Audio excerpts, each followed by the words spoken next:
Ayahku memang miskin, tapi dia bukan gembel. Orang seperti ini tidak pantas menjadi keluarga kami. Namaku Putri. Pagi itu tutalas Februari 2024. Aku terbangun lebih awal dari biasanya. Bukan karena alarm ponsel yang biasa mengagetkanku setiap pukul, tapi karena jantungku sendiri yang berdebar tak karuan sejak subuh. Aku merebahkan diri sejenak, menatap langit-langit kamar kontrakan yang catnya mulai mengelupas di beberapa sudut. Kamar ini sempit, hanya cukup untuk tempat tidur dan lemari kayu tua peninggalan ibu, tapi pagi ini terasa begitu istimewa. Hari ini Mas Nando, pria yang kucintai selama para tahun terakhir akan datang melamarku.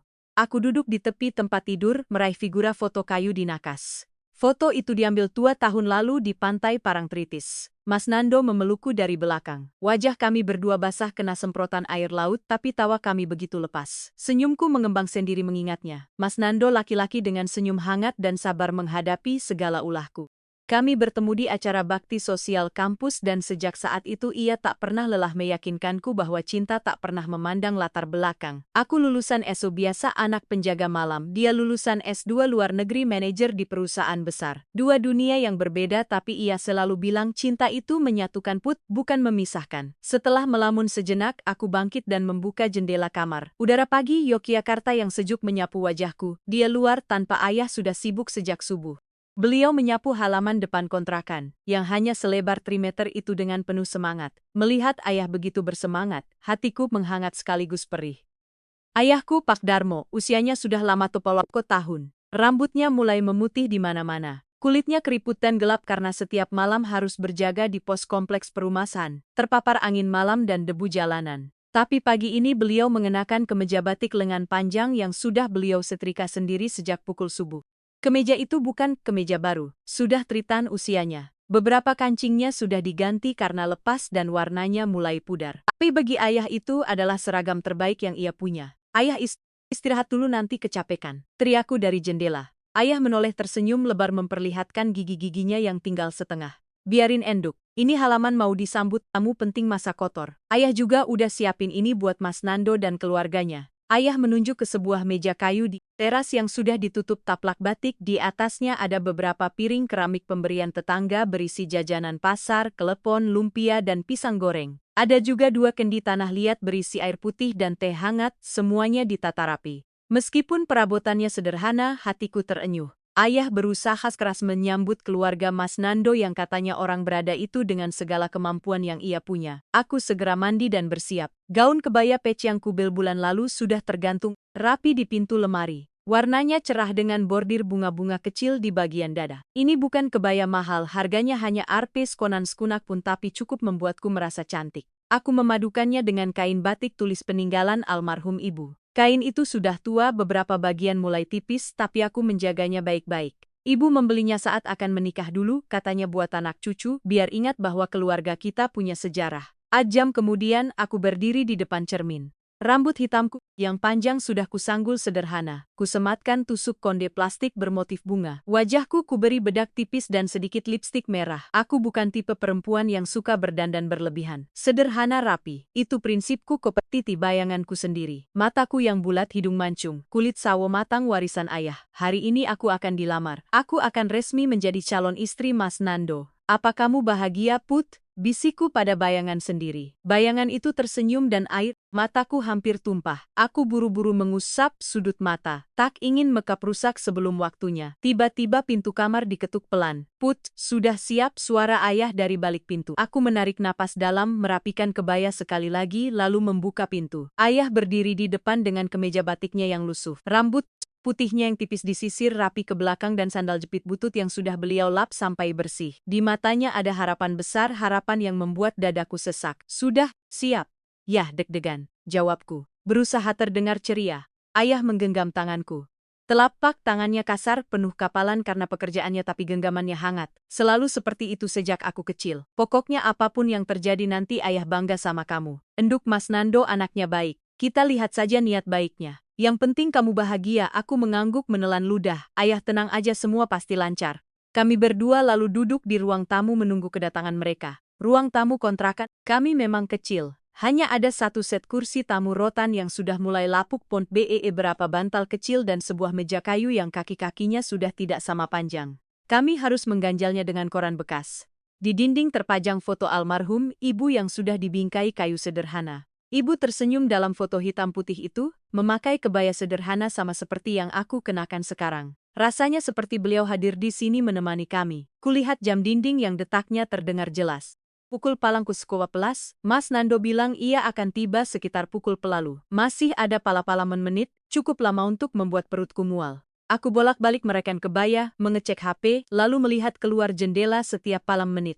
Ayah duduk tenang di kursi rotan membaca koran bekas yang beliau dapat dari tukang loah. Tapi aku tahu beliau juga tegang. Sesekali beliau melirik jam lalu kembali membaca. Ya, menurut ayah keluarga Mas Nando bakal suka enggak sama kita. Tanyaku tiba-tiba ayah menurunkan koran menatapku lembut enduk. Orang baik pasti akan melihat kebaikan kita sederhana. Iya, tapi kita punya hati. Ayah yakin mereka akan lihat itu. Aku tersenyum meski hati masih galau.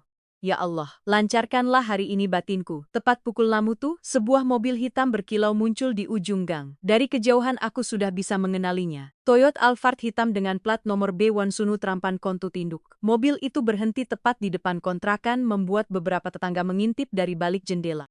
Anak-anak kecil yang sedang bermain layang-layang di gang berhenti dan menatap takjub. Aku berdiri mencoba tenang. Ayah juga berdiri di sampingku. Pintu mobil terbuka, Mas Nando turun lebih dulu dengan setelan kemeja putih dan jas abu-abu yang membuatnya tampak tampan sekali. Rambutnya disisir rapi, wajahnya berseri-seri. Begitu melihatku, ia tersenyum lebar dan melambai kecil, hatiku meleleh. Di belakangnya turun seorang pria parubaya yang kukenal sebagai ayah Mas Nando, Pak Harto.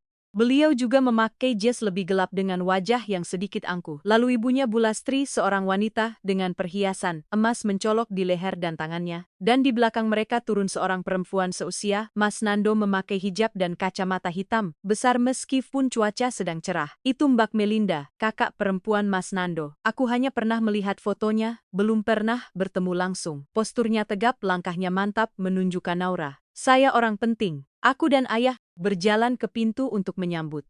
Mas Nando berjalan paling depan langsung mencium punggung tanganku diam-diam saat orang tuanya belum sampai di teras. Aku tersip tapi segera memasang muka sopan. Selamat datang Pak. Bu, sapa ayah dengan suara pelan mempersilakan masuk. Pak Harto mengangguk datar, matanya mengamati kontrakan dari luar. Bulastri tersenyum tipis.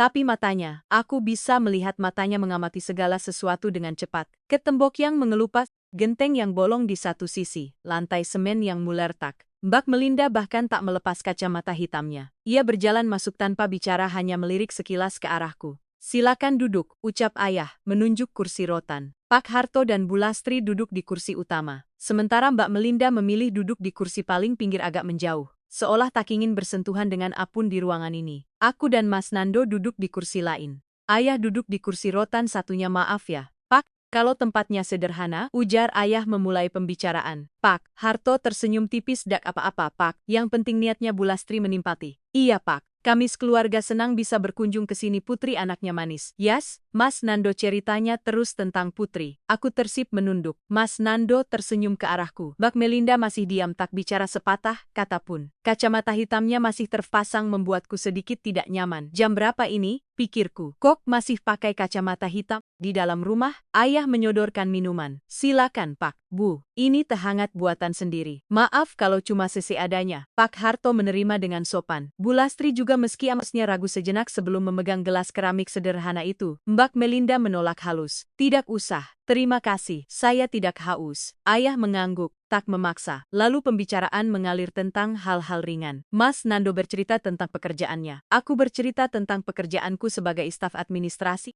Tapi mataku tak lepas dari Mbak Melinda. Di balik kacamata hitam itu, aku bisa merasakan pandangannya terus mengamati. Bukan amatan ramah, tapi seperti sedang menilai, mengaudit. Sampai akhirnya tiba saat yang paling mendebarkan. Ayah Mas Nando memberi kode pada putranya. Mas Nando berdiri, lalu membawa sebuah kotak besar berisi seserahan. Ada kue, perhiasan, dan beberapa bingkisan cantik. Semuanya diletakkan di meja. Aku hampir tak percaya ini benar-benar terjadi. Dengan suara bergetar, Mas Nando menyampaikan maksudnya. Pak Darmo, saya Nandito Putra Pradipta dengan segala kerendahan hati ingin meminang putri Bapak, Putri Kusuma Ardani, untuk menjadi pendamping hidup saya. Saya berjanji akan menyayangi, melindungi, dan membahagiakannya seumur hidup saya. Aku hampir menangis. Ayahku tersenyum lalu menatapku. Matanya berkaca-kaca. Terima kasih Mas Nando, ucap ayah dengan suara bergetar. Saya titipkan Putri. Semoga bisa menjadi keluarga yang sakinah mawaddah warahmah. Saya, sebagai orang tua hanya ingin yang terbaik untuk anak saya. Jika Mas Nando bisa menjaga dan menyayanginya, saya restui. Pak Harto dan Bu Lastri mengangguk setuju. Aku menarik napas lega. Semua berjalan lancar. Mungkin ini akan jadi hari terindah dalam hidupku. Tapi tiba-tiba Mbak Melinda membuka suara sebentar Pak. Semua mata tertuju padanya. Perlahan, ia melepas kacamata hitamnya, menampakkan sepasang mata tajam dengan sorot angkuh. Senyumnya tipis tapi terasa dingin menusuk. Maaf, saya hanya ingin memastikan beberapa hal. Ucapnya dengan nada yang tenang tapi penuh makna. Karena ini menyangkut masa depan adik saya. Aku merasakan hawa dingin merambat di punggungku. Mas Nando tampak gelisah Mel. Mbak Melinda mengangkat tangan menyuruh adiknya diam. Ia menatap ayahku. Pria sederhana dengan kemeja batik lusuh dan sandal jepit butut itu. Lalu bertanya dengan senyum yang tak pernah sampai ke mata. Setelah menikah nanti Putri akan tinggal di mana? Di kontrakan ini bersama Bapak. Pertanyaan Mbak Melinda menggantung di udara seperti awan hitam sebelum badai. Ruang tamu kontrakan yang sempit itu tiba-tiba terasa lebih sesak. Aku bisa merasakan degup jantungku yang makin kencang hampir keluar dari dada. Mas Nando di sampingku gelisah, tangannya meraih tanganku dan menggenggamnya erat. Tapi genggaman itu tak cukup menenangkan Karena. Aku bisa melihat keringat dingin mulai membasahi pelipisnya. Ayahku Pak Darmo masih duduk tenang di kursi roda. Beliau tersenyum tipis mencoba tetap ramah meski jelas pertanyaan itu agak menohok. Maaf, Mbak Melinda. Setelah menikah, Putri dan Mas Nando sudah berencana untuk ngontrak sendiri dulu dekat kantor Mas Nando di daerah Kondong Catur. Saya hanya sesekali akan main ke sana. Kalau mereka butuh bantuan atau sekadar rindu, jawab ayah pelan. Aku mengangguk cepat. Iya, Mbak, kami sudah diskusikan itu. Mas Nando juga setuju. Mbak Melinda menyipitkan mata. Bibirnya yang tipis mengerut lalu meluncurkan pertanyaan berikutnya dengan nada yang sama dinginnya. Terus kalau nanti ada anak siapa yang akan mengasuh? Putri kan kerja. Mas Nando juga kerja. Apa mau pakai babi? Itu mahal loh. Apa Bapak sanggup bantu biaya atau justru Bapak yang akan pindah ke kontrakan mereka buat bantu jagain cucu? Aks terkesiap. Pertanyaan itu bertubi-tubi seperti interogasi. Ayahku hanya tertunduk sebentar lalu menjawab dengan suara tetap tenang. Meski aku bisa melihat rahangnya mengeras, Mbak Melinda, soal itu biar anak-anak yang mengatur nantinya. Saya percaya Mas Nando dan Putri bisa memikirkan yang terbaik untuk keluarga mereka. Saya hanya akan mendukung dari belakang. Tapi kan kasihan Mas Nando Pak, potong Mbak Melinda cepat. Dia anak bungsu kebiasaan hidup enak. Tiba-tiba harus mikirin biaya anak, biaya kontrakan, biaya hidup. Plus mungkin harus bantu-bantu Bapak juga. Maaf loh Pak, saya bicara terus terang. Semoga kerjanya malam. Iya, gajinya pasti pas-pasan. Nanti kalau Bapak sakit atau pensiun, siapa yang tanggung? Putri pasti akan kebagian beban itu. Dan beban itu otomatis jadi beban Mas Nan juga. Kamu siap? Darahku mulai naik. Saya siap. Ayah rasanya seperti ada api yang membakar dadaku. Mbak Melinda, saya bisa mengurus ayah saya sendiri. Saya juga kerja. Saya tidak akan membebani Mas Nando dengan urusan keluarga saya. Mbak Melinda menatapku dengan senyum sinis. Putri bekerja sebagai staf administrasi gaji UMR. Selamat datang Pak. Berapa itu? Terima kasih banyak juta. Cukup buat apa? Buat beli bedak aja belum tentu cukup, apalagi buat hidup di Jogja yang makin mahal. Mas Nando itu lulusan S2, manajer di perusahaan Bonavit. Gajinya puluhan juta. Masa iya setelah menikah level hidupnya harus turun karena harus menyesuaikan sama kondisi kalian? Aku membelalak. Ini sudah sangat tidak sopan. Ayahku masih diam tapi aku bisa melihat urat luka di wajahnya. Beliau menatap lantai semen yang mulai retak. Aku ingin membentak Mbak Melinda tapi aku masih berusaha menjaga sopan santun di hadapan orang tua Mas Nando. Bu Pak, aku menatap Pak Harto dan Bu Lastri yang sesejak tadi hanya diam. Mohon maaf, tapi apakah Mbak Melinda ini bicara mewakili keluarga atau pribadi? Pak Harto terbatu kecil lalu berkata, Nak, Putri Melinda ini kakaknya Nando. Dia pasti ingin yang terbaik untuk adiknya. Mungkin cara bicaranya agak keras, tapi maksudnya baik. Bu Lastri mengangguk setuju. Maafkan saya. Tapi kami harus memikirkan status keluarga belakang, jelas tidak sepadan dengan tidak salahkan. Aku menarik napas panjang. Mas Nando yang sejak tadi diam akhirnya bersuara. Pak Mel, sebenarnya, aku dan Putri sudah membahas semuanya. Kami siap menjalani hidup bersama. Apapun kondisinya. Tolong jangan dipersulit, jadi aku yang mempersulit. Mbak Melinda menatap adiknya tajam. Ondo, kamu itu adikku satu-satunya. Aku nggak rela kamu lihat sendiri kan kondisi keluarganya. Bapaknya jaga malam. Rumah, kontrakan kayak gini. Ibunya sudah meninggal. Kamu nggak mikir masa depan. Nanti anak-anakmu darahnya campur sama orang. Maaf, sama keluarga seperti ini. Seketika itu juga aku berdiri Mbak Melinda. Saya minta maaf, tapi saya tidak bisa menerima jika ayah saya dihina seperti ini. Ayah saya memang penjaga malam, tapi beliau bekerja halal. Beliau membesarkan saya seorang diri sejak ibu meninggal. Beliau menyekolahkan saya sampai sarjana dari hasil keringatnya sendiri. Siapa Mbak Melinda sampai berani menghina beliau di rumahnya sendiri? Sorry. Mbak Melinda juga berdiri sama sekali tidak terintimidasi. Ayah tertawa kecil, tawa yang membuat bulu kuduku merinding. Wah, sensitif sekali, saya hanya bicara fakta di dunia ini. Pernikahan itu bukan hanya urusan hati, tapi juga urusan logika, urusan status sosial, urusan finansial. Maaf, tapi secara logika keluarga kami dan keluarga kalian itu memang tidak selevel. Kalian harus sadar diri, Mel. Cukup, bentak Mas Nando. Akhirnya ia berdiri di sampingku. Wajahnya merah padam, tapi Mbak Melinda mengabaikannya. Ia malah melangkah mendekati meja seserahan yang tadi dipajang dengan indah. Jarinya yang bercincin emas menyentuh kotak kue, lalu kotak perhiasan. Lalu ia menatapku dengan senyum meremehkan. Seserahan ini sebenarnya untuk kalian. Tapi lihat ya, Mas Nando sudah memberikan yang terbaik. Tapi apa balasannya? Saya yakin keluarga Putri tidak punya seserahan balasan yang sepadan. Kan biasanya di acara lamaran, pihak perempuan juga memberi sesuatu untuk pihak pria. Ada Mbak, coba lihat. Aku membeku seserahan balasan amplop tipis pemberian ayah yang tadi pagi diserahkan padaku. Isinya hanya uang Rp 2 juta. Tabungan ayah selama berbulan-bulan yang dikumpulkan dari gaji jaga malam. Juta untuk membeli kemeja batik dan sepatu untuk Mas Nando sebagai tanda terima kasih. Rasanya tak sebanding dengan seserahan Mas Nando yang pasti bernilai puluhan juta. Aku tak berani mengeluarkannya. Ayahku perlahan berdiri dengan tangan sedikit gemetar. Ia merogosu celananya dan mengeluarkan amplop coklat itu. Ini, Mbak, dari kami tidak seberapa, hanya tanda terima kasih. Mbak Melinda mengambil amplop itu, membukanya tanpa izin, lalu mengeluarkan uang Juta yang tersusun rapi. Ia tertawa lagi, tawa yang sama sinisnya. 2 juta, untuk apa ini? Beli dasi Mas Nando saja tidak cukup. Di toko favorit Mas Nando, dasi Gucci harganya jutaan. Ini cuma buat beli dasi pasar. Ayah ingat tentang ini. Ayahku pucat pasir tangannya yang memegang amplop gemetar hebat. Aku bisa melihat matanya berkaca ini. Tapi beliau berusaha tegar. Ayah, maaf, berskas perusahaan yang saya hanya mampu segitu. Saya tahu ini tidak sebanding ini, tapi ini dari hati saya. Sudahlah, Pak. Simpan saja uangnya buat beli beras. Ucap Mbak Melinda sambil mengembalikan amplop itu asal-asalan sampai uangnya berceceran di lantai. 2 lembar uang jatuh di lantai semen yang berdebu. Aku menatap uang itu lalu menatap Mbak Melinda. Mataku panas hampir dulu, air mata hampir tumpah. Tapi lebih dari sedih, aku marah-marah luar biasa. Aku mengfal tangannya erat. Please, Mas Nando mencoba meraih tanganku. Saya kesini tapi aku menariknya. Tolong ambil uang, kataku dengan suara bergetar. Mbak Melinda mengangkat alis. Pak Hasan. Kehormatan bagi saya bisa bertemu langsung dengan Anda. Saya banyak berhutang budi pada Anda. Tidak perlu berlebihan begitu. Ambil uang itu dari lantai dulu. Saya memang membantu menyelamatkan proyek penting itu. Setelah beres, saya memilih mundur dan tidak mencari pujian. Istri berdiri mencoba melerai. Sudah Putri, jangan marah-marah. Melinda, ambil itu, kamu kurang ajar sekali. Mbak Melinda mendengus tapi akhirnya membungkuk malas-malasan dan mengambil uang-uang itu. Ia meletakkannya di meja seenaknya lalu menatapku dengan pandangan penuh kebencian. Lihat, sudah saya ambil, puas, ejeknya. Sebelum aku sempat menjawab, Mbak Melinda kembali menyerang dengan sasaran baru. Kamu harus putus karena dia sekarang juga matanya tertuju pada ayah yang sejak tadi reputasi keluarga kita. Dan kata-kata selanjutnya seperti palu godang yang menghancurkan hatiku menjadi serpihan kecil. Lihat saja penampilannya, Pak. Batik lusuh, sandal jepit butut, rambut acak-acakan. Memang pantas hadir di acara lamaran anak sendiri. Ini hari penting, masak penampilan seperti gembel.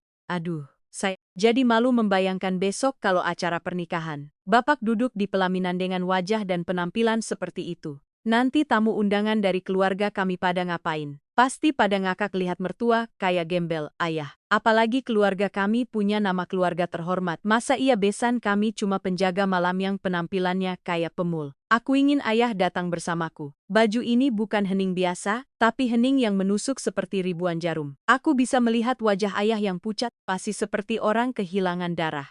Bapak tangannya yang tadi menggenggam amplop kini lemas di samping tubuh. Bahunya turun seolah beban dunia tiba-tiba dipikulnya. Beliau menunduk dalam-dalam tak berani menatap siapapun. Aku melihat setetes air jatuh dari matanya ke lantai semen. Ayahku menangis. Ayah yang selalu tegar, yang tak pernah mengeluh meski setiap malam harus berjaga sampai pagi. Yang selalu tersenyum meski kadang kami hanya makan nasi dengan garam. Ayahku menangis di depan orang-orang yang baru pertama kali ditemuinya. Air mataku akhirnya tumpah, aku berlutut di samping ayah. Ini dia meluk lututnya. Masuk yah, megah sekali. Jangan yah, jangan didengar omongannya. Ayah itu yang terbaik buat Putri. Ayah mengusap air matanya dengan punggung tangan yang kasar. Ia mencoba tersenyum padaku. Tapi senyum itu getir. Ayah minta maaf. Ayah pergi dulu. Beliau berdiri perlahan lalu tanpa menoleh sedikit pun pada para tamu. Beliau berjalan menuju kamarnya. Pintu kamar tertutup pelan, tapi cukup keras terdengar seperti bentakan di telingaku. Aku masih berlutut di lantai, menatap pintu kamar ayah. Lalu perlahan aku berdiri. Mataku yang basah kini menatap satu persatu orang di ruangan ini. Pak Harto yang diam suk dengan ekspresi datar. Bu Lastri yang pura-pura sibuk merapikan jilbab. Mas Nando yang hanya tertunduk lesu tak berani menatapku. Dan Mbak Melinda yang berdiri dengan tangan terlipat. Bibirnya tersenyum puas. Mas Nando, panggilku pelan. Ibu menatapku sebentar, matanya penuh rasa bersalah. Kamu diam saja. Tidak ada satu kata pun yang ingin kamu ucapkan untuk mengaku untuk mengelaku. Tapi hanya suara yang keluar. Aku maaf tapi aku takut sama kakakmu. Takut dianggap durhaka sama orang tuamu. Dia pikir dia siapa, tajam tahun kita bersamaan. Kamu bilang cinta, kamu bilang akan selalu ada. Tapi di saat yang paling penting kamu diam seramu bahasa kamu biarkan kakakmu menghina ayahku, menghina keluargaku. Hasan yang terhormat, kamu hanya suatu kehormatan bertemu dengan Anda. Aku benar-benar minta maaf. Terima kasih banyak. Nanti aku bicara sama Melinda. Bapak Hasan, jangan sebuah kehormatan bisa bersua dengan Anda malam ini. Tangan menghentikannya. Terima kasih sudah menyapa, cukup. Aku menatap Mbak Melinda tepat di matanya. Keluarlah dari rumahku. Bawa sesemua keluargamu. Bawa seserahan kalian, bawa semua. Aku tidak mau menikah dengan laki-laki yang tidak punya nyali membelah calon istrinya. Dan aku tidak mau berbesan dengan keluarga yang merasa suci pada besar kita hampir runtuh. Mbak Melhasan sang menyelamatkannya. Setidaknya kamu tahu diri. Ayo Pak Ono pulang. Sudah jelaskan enggak selevel. Pak Harto dan Bu Lastri berdiri dengan ekspresi kesal. Mereka berjalan keluar tanpa pamit. Mas Nando masih berdiri mematung menatapku dengan mata penuh penyesalan. Tapi penyesalan tak cukup untuk memperbaiki apapun. Ini buktinya, Ondo Ayan di Mbak Melinda dari luar. Dia memalsukan. Mas Nando melangkah mendekat mencoba meraih tanganku. Aku mundur, Put. Please beri aku kesempatan. Pergi, Mas. Ayahku sedang menangis di kamar karena ulah keluargamu. Pergilah. Mas Nando menunduk lalu perlahan berjalan keluar. Aku mendengar mobil itu menyala lalu menjauh meninggalkan debu di gam kontrakan. Begitu mobil itu hilang dari pandangan, aku berlari ke kamar ayah. Pintu tidak terkunci. Ayah duduk di tepi tempat tidur menatap foto ibu di nakas. Bahunya masih bergetar menahan tangis. Aku duduk di sampingnya, memeluknya erat. Ayah, kemiskinan bukanlah hal yang memalukan. Tapi menghina ayah yang jujur adalah hal yang memalukan. Ser, bukan salahmu. Kemiskinan bukan aib. Ini salah ayah. Tapi kehormatan ayah saya jauh lebih berharga dari segalanya. Ayah cuma beban buatmu. Jangan bilang gitu ya. Aku memeluknya lebih. Ayah itu segalanya buat Putri. Tanpa ayah Putri enggak akan jadi siapa-siapa. Ayah itu pahlawan Putri. Kami berdua menangis cukup lama di kamar sempit itu. Di luar jemuran tetangga berkibar di pange, anak-anak bermain layang-layang seperti biasa. Tak tahu bahwa di dalam kontrakan kecil ini, hati dua orang hancur berkeping-keping oleh kata-kata tajam seorang perempuan sombong. Malam itu untuk pertama kalinya dalam hidupku, aku berdoa bukan hanya untuk kebahagiaan, tapi juga untuk keadilan. Bukan balas dendam, tapi keadilan. Seseorang harus bertanggung jawab atas air mata ayahku. Seseorang harus merasakan bagaimana rasanya direndahkan. Aku tak tahu kapan dan bagaimana, tapi aku percaya karma itu ada. Aku menatap langit-langit kamar yang gelap berbisik lirih. Tuhan tunjukkan pada mereka bahwa anak penjaga malam pun punya harga diri. Bahwa ayahku yang disebut gembel itu suatu hari akan membuat mereka berlutut. Seminggu sudah berlalu sejak hari terburuk dalam hidupku, tapi rasanya seperti baru kemari. Setiap detail masih melekat jelas di ingatan. Suara sesuasi Mbak Melinda, wajah pucat ayah yang tertunduk. Dan yang paling menyakitkan, diamnya Mas Nando, diam yang tak pernah bisa kumaafkan. Aku tidak bisa langsung kembali. Hari-hari setelah lamaran gagal itu berjalan seperti terus beruang, hanya bangun pagi, masih harus pergi bekerja, masih harus tersenyum, rekan kantor seolah tidak terjadi apa-apa. Tapi di dalam aku hancur. Setiap malam aku terbangun memikirkan air mata ayah yang jatuh di lantai semen itu. Air mata pria yang selama 50 tahun hidupnya tak pernah hati. Kecuali saat ibu meninggal. Ayah berusaha tegar di depanku. Setiap pagi ia bangun lebih awal, membuatkan sarapan sederhana nasi goreng atau telur ceplok, lalu mengantarku sampai pintu dengan senyum. Ayah, tapi aku tahu itu topeng. Aku bisa melihat matanya yang sempap, tanda ia juga menangis di malam hari. Aku bisa mendengar helaan napas panjangnya saat ia pikir aku sudah tidur. 3 hari setelah lamaran, ponselku terus bergetar. Mas Nando, telepon pesan. Telepon lagi. Aku membaca semua pesannya dengan hati hancur. Put, maafkan aku. Aku tahu aku salah. Aku seharusnya bicara. Put, tolong angkat teleponnya. Semoga lancar kita bicara baik-baik. Iya ayah, aku siap, aku cinta kamu. Jangan hancurkan hubungan kita karena kesalahan yang bisa diperbaiki. Bangga padamu. Put, aku siap ya. Melinda sudah minta maaf untuk semuanya. Dia sesadar sudah kelewatan. Kamu siap nak, bisa diperbaiki. Saya siap ayah. Mbak Melinda minta maaf padanya, bukan pada ayahku. Dan kata maaf yang diucapkan pada orang lain, bukan pada yang terluka. Itu bukan maaf. Itu sekadar pelipur lara hati nurani yang mulai terusik. Aku tak pernah membalas Satsuun. Bukan karena aku tak cinta, aku masih cinta Mas Nando dan itu yang paling menyakitkan. Aku cinta padanya tapi aku lebih cinta pada ayahku dan jika harus memilih, aku akan memilih ayahku mil kali. Hari kelima Mas Nando datang ke rumah. Aku melihatnya dari jendela kamar berdiri di depan pagar kontrakan dengan wajah kusut. Rambutnya berantakan, kemejanya kusut, berbeda dengan penampilan rapi yang biasa ia tunjukkan. Ia mengetuk pintu, memanggil namaku berulang kali. Ayah yang membukakan pintu. Aku mengintip dari balik tirai kamar. Tenang saja, ayah. Mereka bicara di teras, kita hadapi. Mas Nando tampak memohon-mohon pada ayah. Tangannya menggenggam erat tangan ayah. Ayah hanya menggelalu menunjuk ke arah kamarku. Mas Nando melangkah mendekat. Tapi aku menarik tirai berpura-pura tak melihat. Put, tolong buka pintunya. Aku di sini. Aku mohon. Suaranya terdengar parau seperti orang hampir menangis. Hatiku perih, tapi aku menguatkan diri. Aku duduk di lantai kamar, membelakangi pintu, menutup telinga dengan bantal. Biar ia pergi. Biar ia mengerti bahwa harga diri keluargaku bukan. Kami harus memikirkan status keluarga. Latar belakang kalian jelas tidak sepadan dengan kami. Ini demi kebaikan pergi dan aku menangis lagi untuk kesekian kalinya dalam seminggu ini. Malam harinya ayah mengetuk pintu kamarku. Aku membukanya dan beliau masuk duduk di tepi tempat tidur. Wajahnya lelah lebih tua dari usianya. Mas Nando datang tadi. Aku mengangguk. Aku tahu ya. Aku lihat dari jendela pertemuan hari ini dibatalkan. Ayah lihat dia tulus. Aku rasa acara ini tidak perlu dilanjutkan lagi. Matanya merah, suaranya bergetar. Ya, minta maaf berkali-kali. Aku duduk di samping ayah, menggenggam tangannya yang kasar. Ayah maafin dia. Ayah diam sejenak lalu menghela napas ayah. Ayah orang tua enduk. Ayah sudah mengalami banyak hal di hidup ini. Orang bilang memaafkan itu obat paling mujarab. Ayah maafin Mas Nando, tapi ayah juga harus lihat kamu bahagia. Kalau kamu merasa sulit memaafkan, itu hak kamu. Ayah dia diam saat kakaknya hina. Ayah diam sama sekali tidak membela. Sorry ayah tahu enduk. Tapi kadang orang butuh waktu untuk bereaksi. Mungkin dia kaget, mungkin dia takut. Bukan alasanah tapi ayah coba mengerti. Ayah tahu ayah sudah mendiem, matanya tak ada bicara begitu. Yang ada hanya kelegaan karena anaknya tidak jadi menikah dengan keluarga yang tapi di hatiku masih ada luka yang menganga. Ya putri belum bisa memaafkan. Mungkin nanti tapi sekarang belum. Ayah mengangguk lalu menepuk pundakku. Terserah kamu enduk. Yang penting, kamu jaga kesehatan. Jangan terlalu dipikirkan. Ayah sudah biasa dihina kok, semua baik-baik saja. Kalimat itu menusuk jantungku. Ayah sudah biasa dihina. Ya Tuhan, seberapa sering ayah direndahkan orang di luar sana. Selama ini aku terlalu sibuk dengan hidupku sendiri, dengan kuliahku, dengan pacarku.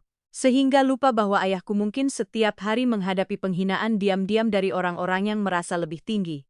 Malam itu setelah ayah tidur, aku duduk di ruang tamu gelap menatap langit-langit. Luka itu mengendap bukan sembuh, berubah menjadi sesuatu yang lain. Tekad untuk membuktikan bahwa anak penjaga malam juga bisa sukses. Tekad untuk membuat ayahku tersenyum bangga, bukan menangis malu.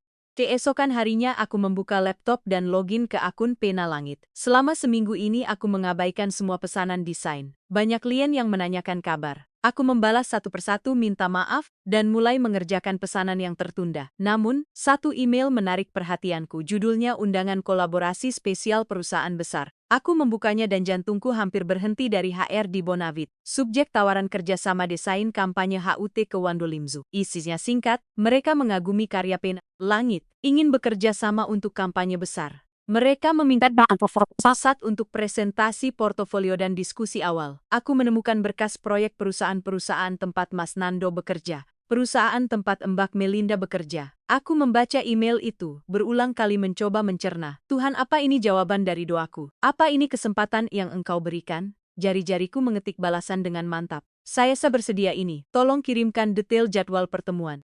Saat tombol kirim tertekan, aku tahu hidupku akan berubah entah menjadi lebih baik atau lebih rumit. Tapi satu hal yang pasti, aku tidak akan menyanyikan kesempatan ini untuk ayah untuk harga di 2 hari, kemudian aku mendapat balasan akan mampir. Pertemuan dijadwalkan hari Senin pukul 12 pagi di kantor pusat Bonavi. Aku harus datang dengan portofolio lengkap dan proposal konsep awal. Aku menatap kalender saya datang ke sini hari ini, Senin, 2 Februari 2024. Tepat 2 minggu setelah hari lamaran, terkutuki Tuan. Kehormatan bagi saya, bisa beranak berang pada N punya rencana lain, saya hanya melakukan malam itu. Aku bekerja membantu menyelamatkan proyek penting itu, beres memilih mood dan tidak mencari pujian Nando. Kali ini bukan telepon atau pesan biasa, tapi kiriman aku membukanya dengan ragu. Foto itu adalah tangkapan layar percakapan dia dan Mbak Melinda. Isinya membuatku terkesiap. Mbak Melinda mensulis, "Ondo, udah lupain aja cewek itu. Keluarganya enggak level. Aku lagi siapin proyek besar di kantor kampanye HUT. Kalau sukses, aku naik jabatan. Kita akan undang orang-orang penting. Bayangin aja kalau adik iparku cuma anak penjaga malam. Harus putuskan N sekarang juga lupakan dia membalas dan lindungi reputasi keluarga kita." Putri baik Melin baik, tapi miskin hidup itu butuh uang Ondo. Bukan butuh kebaikan enggak bisa beli mobil mewah. Di bawah tangkapan layar itu, Mas Nando menulis pesan panjang. "Put, maaf aku kirim ini. Aku ingin kamu lihat sendiri siapa kakakku sebenarnya. Aku sudah berantem besar dengannya kemarin. Aku bilang, aku akan tetap memperjuangkanmu meskipun dia tidak setuju. Aku minta kamu lihat. Aku berubah. Ayo ikut, aku tidak akan diam lagi." Tapi ayah hanya pakai baju. Beri aku satu kesempatan. Aku membaca pesan itu berulang kali. Lalu aku melihat lagi tangkapan layar percakapan mereka. Mbak Melinda dan proyek besar kampanye HUT Bonaf. Senyum tipis terukir di bibirku. Ini bukan kebetulan. Ini bukan sekadar proyek. Ini adalah panggung yang Tuhan sediakan. Aku mengetik balasan singkat untuk Mas Nando. "Terima kasih sudah menunjukkan ini. Tapi maaf aku belum siap bicara. Doakan aku." Lalu aku mematikan ponsel dan kembali fokus pada portofolio di luar. Ayam jantan tetangga mulai berkokok. Subuh hampir tiba. Aku menatap layar laptop dengan semangat baru. Kampanye HUT Bonafit akan menjadi karyaku yang terbaik. Dan tanpa sadar aku akan bertemu lagi dengan B kali ini bukan sebagai calon adik ipar yang miskin, tapi sebagai langit desainer yang karyanya dipuji direktur utama. Tuhan memang punya cara yang indah untuk memutarbalikkan keadaan. Dan aku putri anak penjaga malam akan menjadi tangan Tuhan kali ini. Bukan untuk balas dendam, tapi untuk menunjukkan bahwa harga diri tidak bisa diukur dari ketebalan amplop atau mahalnya pakaian. Luka yang mengendap itu kini berubah menjadi energi. Energi untuk bangkit, untuk membuktikan, dan pada akhirnya untuk memaafkan dengan kepala tegak, bukan dengan hati hancur. Pagi itu, 24 Februari 2024, aku bangun dengan perasaan campur aduk antara gugup, bersemangat, dan sedikit takut. Hari ini aku akan datang kantor pusat Pusmakafit untuk pertemuan pertama sebagai penalangit. Aku berdiri di depan cermin kamar kontrakan yang buram menatap bayanganku sendiri. Kemeja putih lengan panjang yang sudah disetrika rapi, rok hitam selutut, dan sepatu pantel hitam yang sudah semir mengilap, tampilan sederhana tapi profesional. Aku bukan siapa-siapa di mata mereka, hanya desainer lepas yang kebetulan kayaknya diri. Tapi hari ini aku akan menunjukkan bahwa anak penjaga malam pun bisa bersaing. Ayah sudah bangun lebih awal. Seperti biasa, beliau membuatkan sarapan nasi goreng dengan telur mata sapi menu andalannya. Aku duduk di meja orang tua itu menatap ayah yang sibuk menuangkan air putih untukku. Di matanya ada kebanggaan yang tak bisa disembunyikan. Jadi hari ini ketemu sama perusahaan yang terhormat, suatu kehormatan. Ayah sambil duduk di hadapanku. Aku mengunyah nasi goreng buatannya. "Bapak Hasan, sebuah kehormatan bisa bersua dengan Anda malam ini. Perusahaan tempat Mas Nando kerja." "Terima kasih." Nama Mas Nando melayang di antara kami menciptakan keheningan singkat. Ayah menatapku dengan hati-hati. "Kamu kuat tenduk. Maksud ayah nanti mungkin ketemu sama dia atau keluarganya?" Aku meletakkan sendok menatap ayah. "Mantap. Aku kuat bapak-bapak dan ibu-ibu. Bertahun-tahun yang lalu proyek besar kita hampir aku mau tunjukin ke mereka. Dialah Parayang menyelamatkannya bahwa anak penjaga malam juga bisa diundang ke kantor mereka." Ayah tersenyum tapi matanya berkaca-kaca. "Ayah cuman khawatir kamu sakit hati lagi." "Enduk, ayah enggak tega lihat kamu nangis." Aku meraih tangan ayah menggenggamnya erat. "Ayah, Putri nangis bukan karena sakit hati tapi karena lihat ayah dihina. Sekarang Putri mau buat ayah bangga. Mau ayah lihat sendiri pupalsukan Suatu hari mereka akan memasukkan dokumen. Ayah tak menjawab, hanya mengusap kepalaku lembut seperti saat aku kecil dulu. Pukul aku berangkat naik bus kota. Perjalanan dari kontrakan di daerah Bantul ke kantor Bonavit di Sleman memakan waktu hampir adin jam. Bus kota yang penuh sesak, berdesakan dengan ibu-ibu yang bawa belanjaan dan bapak-bapak yang mau ke pasar. Tapi aku tak peduli. Pikiranku penuh dengan strategi, dengan konsep desain yang sudah kusiapkan, dengan jutaan kemungkinan yang akan terjadi.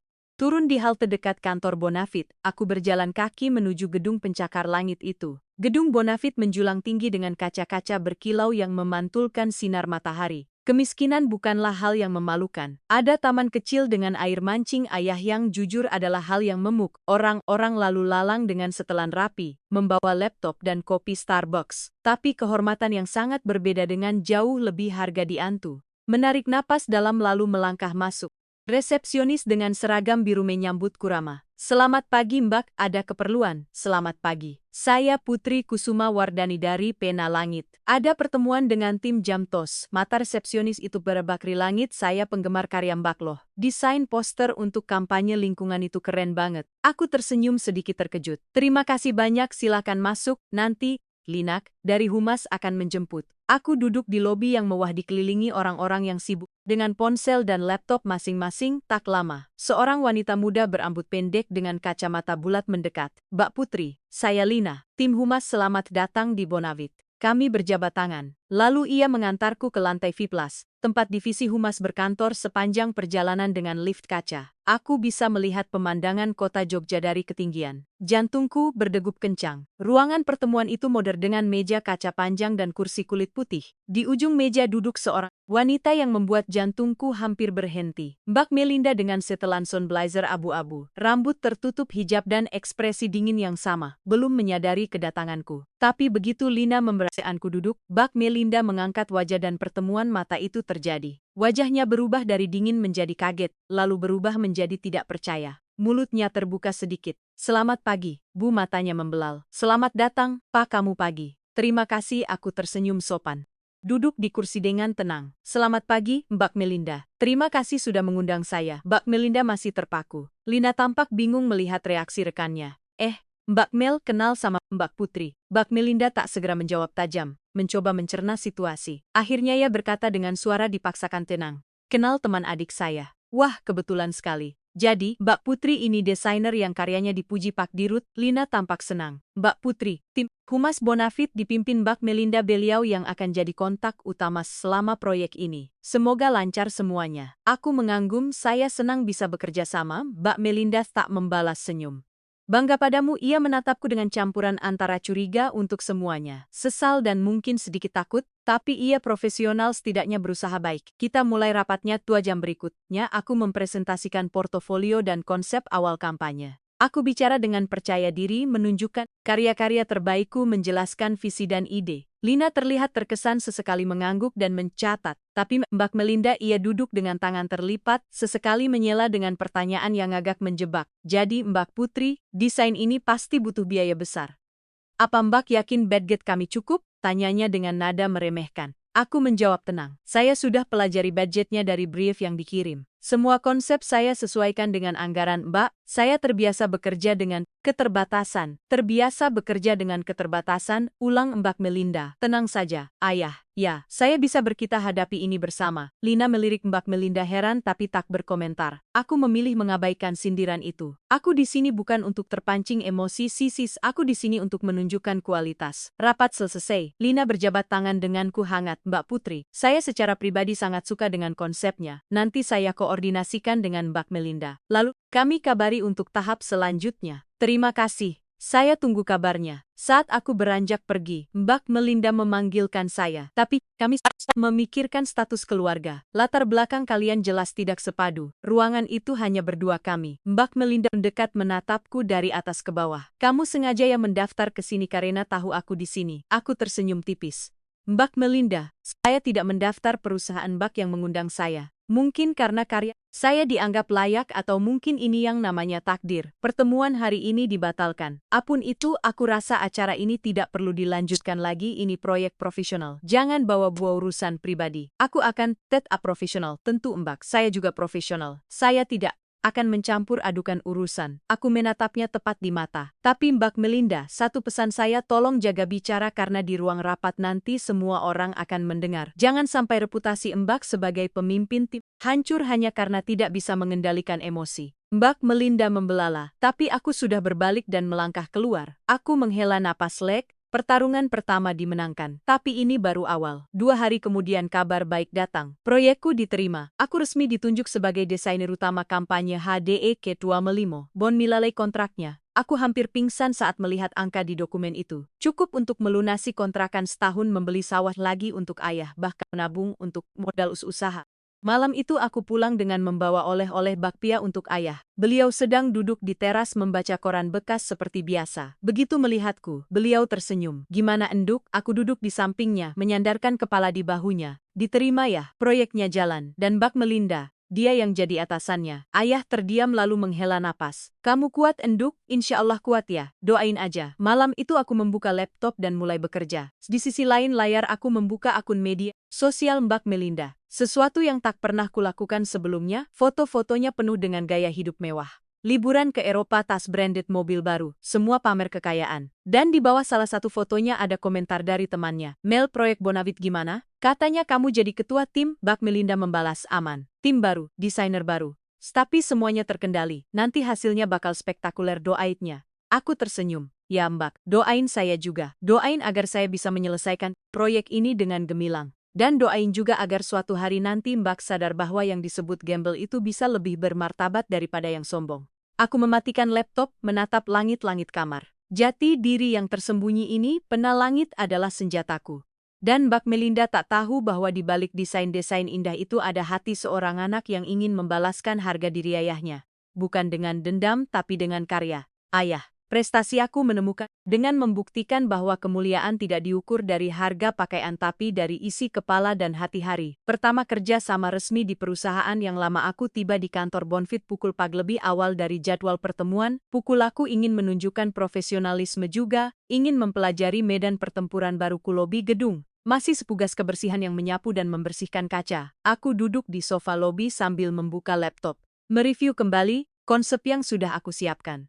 Lewat orang-orang mulai berdatangan. Mbak turun dari mobil mewah berwarna hitam mengilap. Ia turun dengan anggur tahi sasa tersampir di lengan, kacamata hitam masih melekat di wajah. Langkahnya tegap, HHS-nya berdetak. Di lantai marma aku memperhatikan dari kejauhan. Sayang betapa berbeda dunia. Kamor aku hanya ingin ia tahu bahwa aku juga punya dunia yang tak kalah berhinde. Kata hitamnya menyian. Kamu sudah datang? Tanyanya datang. Selamat pagi Mbak Melinda. Saya datang lebih awal biar siap sebelum rapat. Ia mendengus kecil lalu berjalan menuju lift tanpa mengajakku. Aku tersenyum sendiri lalu mengikuti beberapa langkah di belakang. Di dalam lift, ia berdiri di depan. Aku di belakang. Hening, hanya suara lift yang naik di selantai flimelas. Mbak Melinda keluar lebih dulu. Ia menunjuk sebuah ruangan kecil di pojok. Kamu bisa nunggu di ruang dia sekarang juga. Aku mau beli dulu dan lindungi reputasi keluarga kita. Masuk ruangan yang dimaksud. Ruangan itu sempit, hanya berisi sofa panjang dan meja bunda dengan beberapa majalah perusahaan. Aku duduk sabar membuka laptop lagi. Setengah jam berlalu. Ajam tak ada yang memanggilku. Aku mulai curiga. Apakah ini strateginya? Membiarkanku menunggu sampai frustrasi. Aku memutuskan keluar mencari ruang rapat. Lewat koridor aku mendengar suara Mbak Melinda dari ruangan yang pintunya sedikit terbuka. Ia sedang rapat dengan timnya. Ayah jadi desainer pertama kerja sama dengan perusahaan sebesar Bonavit, kita harus supervisi ketat. Jangan sampai hasilnya mengaji. Saya sudah lihat portofolionya. Biasa saja. Mungkin kita perlu siapkan cadangan kalau dia gagal. Kenapa malu? Aku mengepalkan tanganku. Tapi baju bapak ini, nah katanya kamu malu. Padahal Pak Dirut sendiri yang memuji karyaku. Tapi aku tak boleh terpancing. Aku kembali ke ruang tunggu duduk tenang. 15 menit kemudian Lina muncul dengan wajah sedikit besar. Mbak Putri, maaf banget. Mbak Melinda lupa ngasih tahu kalau rapat diundur setengah jam. Katanya Mbak Putri sudah datang dari tadi. Aku tersenyum meski tahu itu sengaja. Tidak apa-apa Mbak Lina. Saya manfaatkan waktu untuk merevisi konsep. Lina menghela napas, ini dia acaranya. Ayah maaf banget. Ayo, sekarang kita masuk. Rapat akhirnya dimulai. Di ruangan itu, selain Mbak Melinda dan Lina ada 3 orang tim kreatif lainnya. Aku mempresentasikan konsep detail untuk kampanye. Ada desain logo spesial HUT Ketua Spolimo, ilustrasi untuk media sosial, video animasi hingga desain merchandise. Semua sudah aku siapkan dengan mata. Namun di setiap selidak Melinda selalu punya komentar. Ini warnanya kurang cerah, terlalu redu, dapatkan perusahaan ceria. Ini fontnya terlalu kecil, enggak terbaca kalau di Instagram. Ini animasinya kepanjangan. Bosan ini kok desain merchandise-nya biasa banget. Enggak ada yang wow. Lina mencoba membela. Tapi Mbak Mel, ini kan masih konsep awal. Nanti bisa direvisi. Mbak Melinda melirikku tajam. Iya direvisi. Saya harap Putri bisa menerima masukan. Tunggu sebentar, jangan baperannya. Ini profesional. Aku tersenyum. Saya terbuka dengan masukan, saya catat semuanya dan akan segera revisi. Mbak Melinda tampak sedikit kecewa karena aku tak terpanjang. Mungkin ia berharap aku marah atau tersinggung, tapi aku tak akan memberinya kepuasan itu. Sepulang rapat aku langsung bekerja sepanjang malam. Aku duduk di depan laptop merevisi desain sesuai masukan Mbak Melinda. Padahal secara profesional, banyak masukannya yang tidak tepat. Tapi aku tetap mengerjakan. Bertemu karena aku tahu ini hanya awal. Terima kasih. Hari kedua aku datang lagi dengan revisi. Menapatan bisa bersua dengan ini malah lebih jelek dari yang pertama. Sudah kamu enggak ngerti ya briefnya? Aku menarik napas. Baik Mbak. Tolong dijelaskan bagian mana yang kurang tepat biar saya bisa perbaiki sesuai yang Mbak mau. Mbak Melinda tampak bingung mencari-cari kesalahan. Ini semua kurang greget bapak-bapak dan ibu-ibu. Bertahun-tahun yang lalu proyek besar kita hampir runtuh, dialah Pak Hasan yang menyelamatkannya. Mbak, saya akan coba berkesan. Lina yang mendengar percakapan itu hanya bisa membelai diri. Setelah Mbak Melinda pergi, ia mendekatiku. Mbak Putri, saya minta maaf. Mbak Melinda memang agak keras. Tapi sebenarnya beliau baik, mungkin lagi banyak pikiran. Aku tersenyum pada Lina. Dia orang baik, tak perlu ikut-ikut konflik. Tandangan Pak Hasan di pasukan Lina. Gak apa dokumen, saya paham. Tapi Lina rupanya tak sebodoh itu. Ia menatapku ragu. Mbak Putri, sejujurnya saya lihat Mbak Melinda seperti sengaja mempersulit. Apa Mbak punya masalah pribadi dengan beliau? Aku diam sejenak lalu berkata jujur, kami punya sejarah Mbak, tapi saya di sini profesional, tidak akan mencampurkan urusan pribadi. Lina mengangguk mengerti. Kalau butuh bantuan, bilang ya Mbak, saya di sini minggu pertama berlalu dengan pola yang sama. Aku datang direvisi, ditolak direvisi lagi. Mbak Melinda selalu punya alasan untuk menolak karya. Bukanlah hal yang juga mulai menyebarkan gosip dijauhkan dan sok berbakat padahal biasa saja. Kemiskinan bukan aib.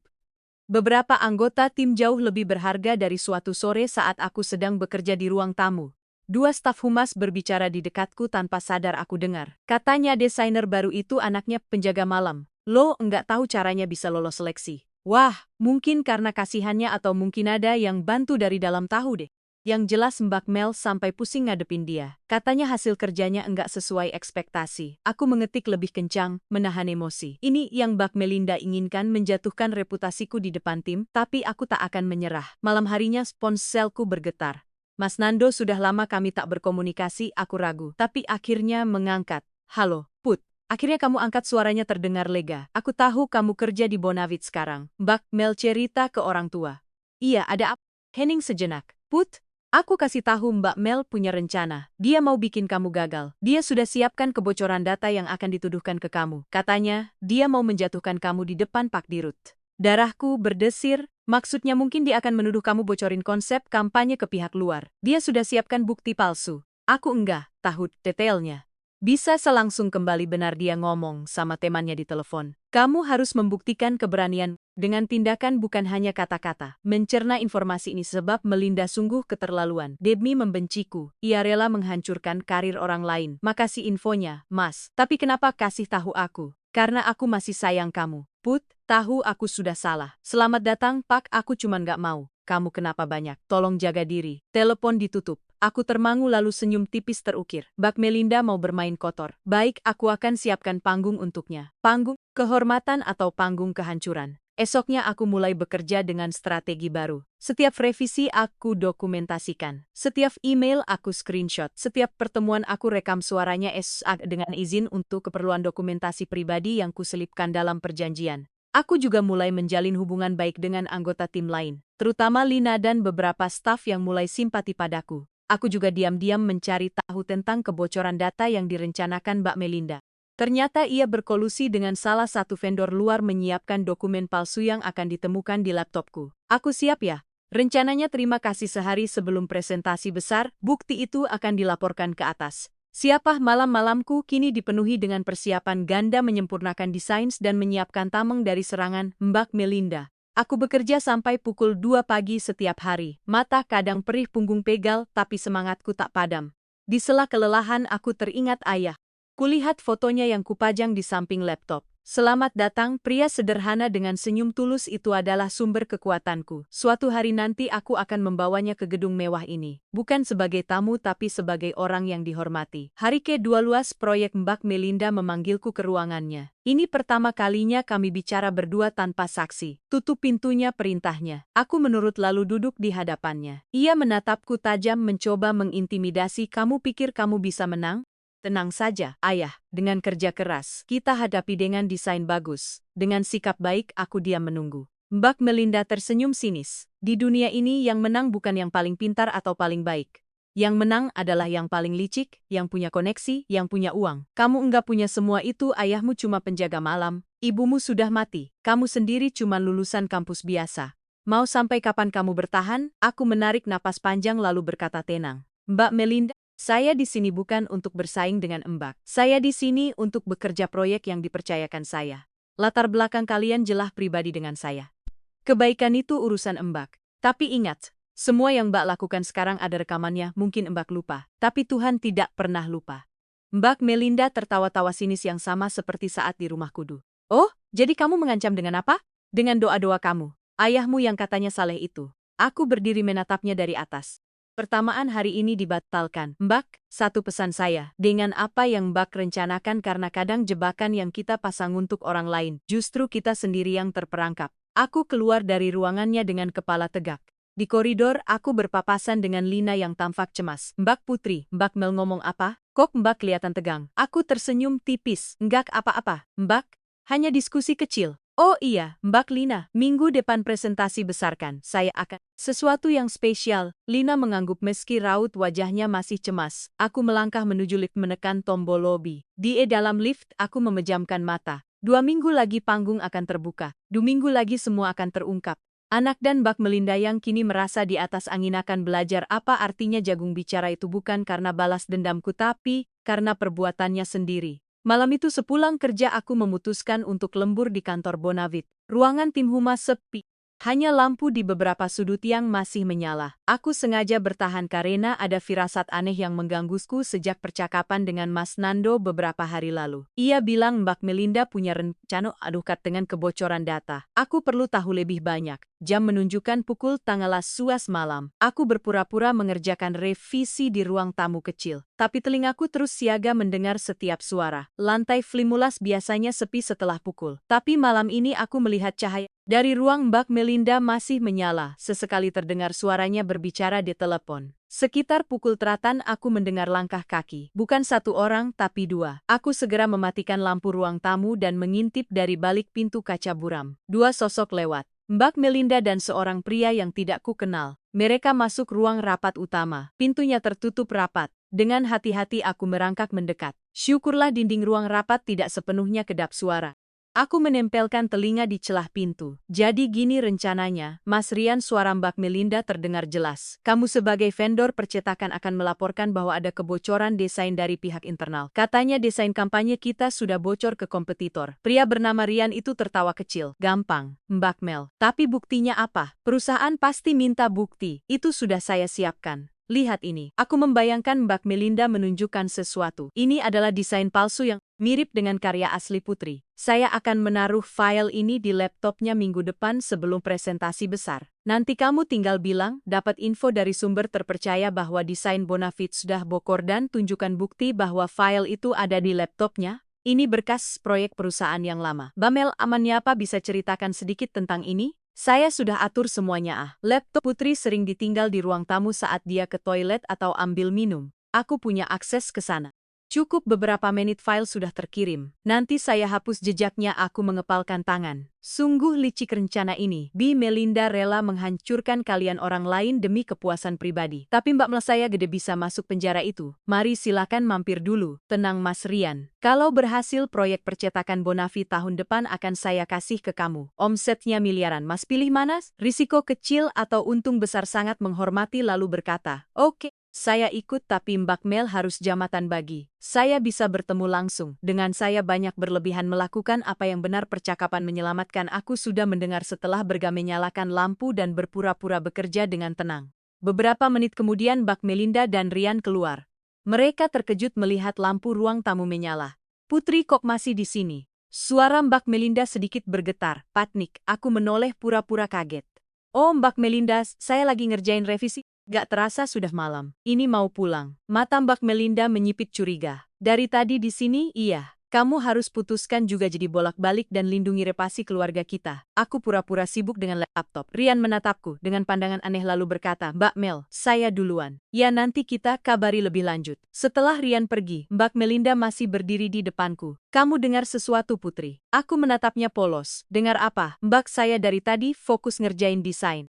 Memnya ada apa Mbak Melinda? Menatapku lama, mencoba mencari kebohongan tapi aku sudah terbiasa menyembunyikan perasaan. Jangan pedulikan berkata, tapi ayah hanya masalah. Udah malam, aku bangga padamu. Iya, aku ingin ayah datang bersamaku. Ayah cuman pakai baju ini. Aku membereskan laptop melangkah keluar di lift. Aku sayang ayah. Aku baru berani menghela napas leong. Kenapa? Itu segera berubah menjadi tekad. Aku harus bergerak lebih cepat. Malam itu juga sesampai di kontrakan aku. Langsung membuka laptop dan menuliskan semua yang ku dengar. Detail percakapan nama Rian, rencana penanaman file palsu aku simpan dalam folder transkripsi lalu aku berpikir bagaimana cara membalikan keadaan. Esok harinya aku memutuskan mendekati Lina di kantin saat makan siang. Aku sengaja duduk bersama-samanya. Mbak Lina saya mau curhat, tapi tolong ini antara kita berdua. Lina menatapku serius ini dia acaranya ayah ada apa? Ayo masuk Mbak Putri megah sekali.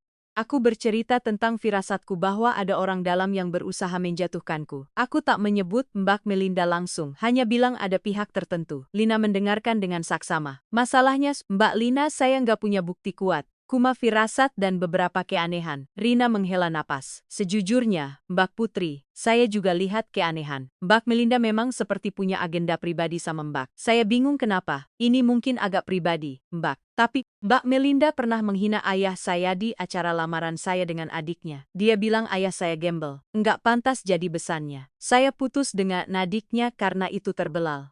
Astagfirullah Mbak Melinda sekejam itu saya nggak mau bicara buruk tapi saya curiga. Dia nggak rela saya sukses di sini. Makanya dia mempersulit. Tunggu sebentar Lina menggenggam tanganku Mbak Putri saya bantu. Katakan apa yang bisa saya bantu. Aku tersenyum 2 hari kemudian mulai menjalankan. Bencana pertama aku membeli USB berukuran kecil dan memasang software Kir di laptop kantor yang biasa pakai dia. Pikir dia siapa bukan untuk mencuri data tapi untuk merekam aktivitas mencurigakan mengapa. Dia membungkuk pada orang tua itu aku, mulai menyimpan semua file penting di cloud pribadi bukan di laptop dengan backup ganda. Laptop hanya kakan untuk bekerja file asli selalu setelah suatu kehormatan bertemu. Dengan suatu sore saat aku pura-pura ke toilet, aku melihat Mbak Melinda masuk ke ruang tamu tempat laptopku tergelatan dari balik pintu toilet. Aku menginti ia membuka laptop memasukkan USB dan menyalin sesuatu. Aku tersenyum, biarkan saja. Laptop itu sudah kuing khusus, setiap transfer file akan tercatat otomatis dan dikirim ke emailku. Malamnya aku buka email, ada notifikasi transfer. Bapak-bapak dan ibu-ibu, bertahun-tahun yang lalu proyek besar kita adalah Pak Hasan membukanya. Isinya adalah desain palsu yang mirip dengan karyaku, tapi dengan kualitas lebih rendah dan beberapa kesalahan elementar. Ini bukti yang akan digunakan untuk menjatuhkanku.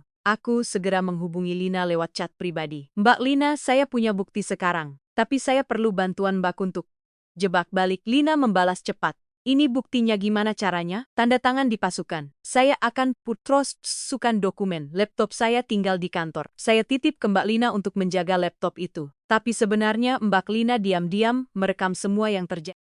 Saya sudah pasang kamera tersembunyi di rak buku menghadap ke meja. Berani Mbak Putri kalau ketahuan justru kita ingin dia ketahuan. Mbak tapi dengan cara yang aman. Rekaman itu akan kita simpan sebagai bukti kalau dia benar-benar memasukkan file palsu. Lina setuju. Esok harinya aku berpura-pura sakit. Aku mengirim pesan ke Mbak Melinda dan tim bahwa aku tak bisa masuk. Tapi laptopku tinggal di kantor karena ada file yang perlu diakses tim. Kemiskinan bukanlah hal yang memalukan.